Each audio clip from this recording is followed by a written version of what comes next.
Вот что можно сделать из пустой коробки, из-под картриджей. Вот такой камин замечательный выходит. Огонек горит, завораживает. Очень красиво.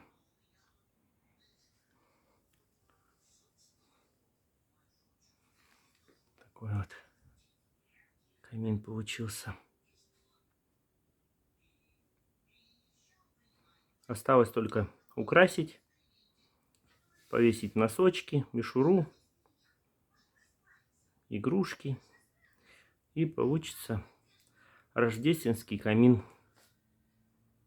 Красота.